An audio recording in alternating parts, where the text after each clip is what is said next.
Welcome back. Our next phone situation occurs when an employee must take a message. Let's have a look.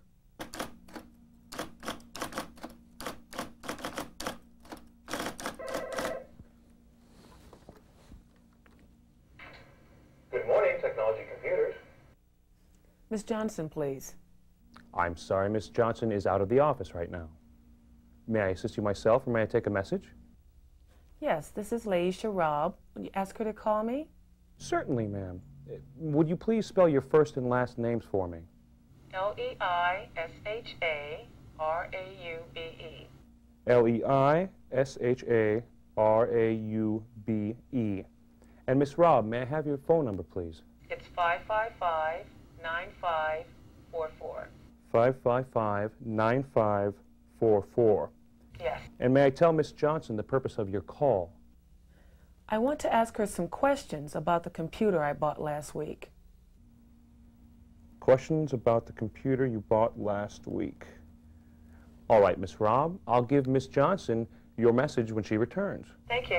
You're welcome, and thank you for calling. Goodbye. Goodbye. Let's analyze this employee's responses.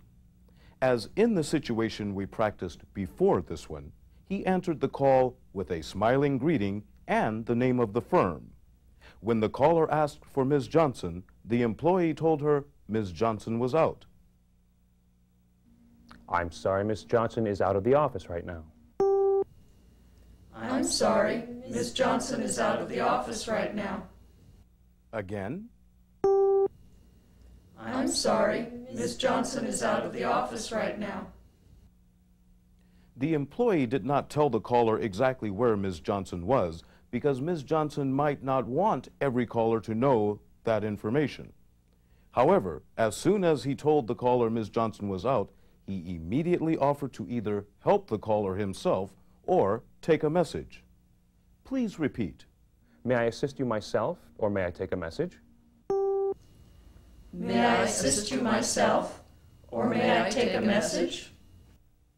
Again, how did he offer help? May I assist you myself, or may I take a message?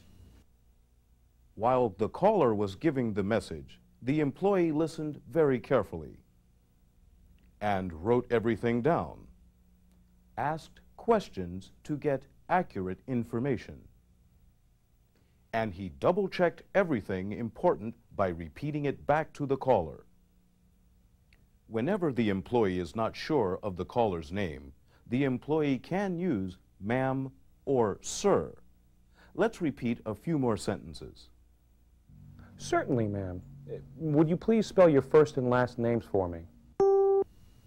Certainly, ma'am. Would you please spell your first and last names for me? Another repetition. Certainly, ma'am. Would you please spell your first and last names for me? Leishaaraube. Leishaaraube.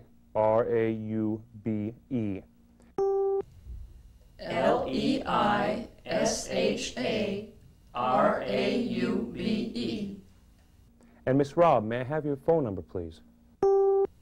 And Ms. Robb, may I have your phone number, please? 555-9544. 555-9544. Since the caller still had not given a complete message, the employee asked the purpose of the call, and after hearing the message, he verified it by repeating it. And may I tell Miss Johnson the purpose of your call? And may I tell Ms. Johnson the purpose of your call? Once more, how did he find out what the call was about? And may I tell Ms. Johnson the purpose of your call? Questions about the computer you bought last week. Questions about the computer you bought last week. After taking a message, the employee always tells a caller what he's going to do with the message. In this case, the employee was not sure whether this call was very important to Ms. Johnson, so he did not promise that she would call back. He simply said, All right, Miss Robb, I'll give Miss Johnson your message when she returns. All right, Ms. Raub. I'll give Miss Johnson your message when she returns. Repeat again, please. All right, Ms. Raub. I'll give Miss Johnson your message when she returns. If the employee knew that the call was definitely important to Ms. Johnson, he could have said this instead. All right, Miss Raub. I'll ask Ms. Johnson to call you when she returns. All right, Miss Raub. I'll ask Miss Johnson to call you when she returns. The employee is not Ms. Johnson's boss, so he never would say, I'll have Ms. Johnson call you. Once again, what does he say if the call is definitely important? All right, Miss Raub. I'll ask Miss Johnson to call you when she returns.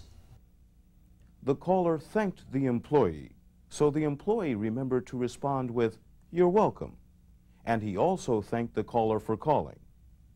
Then he said not bye-bye, but goodbye.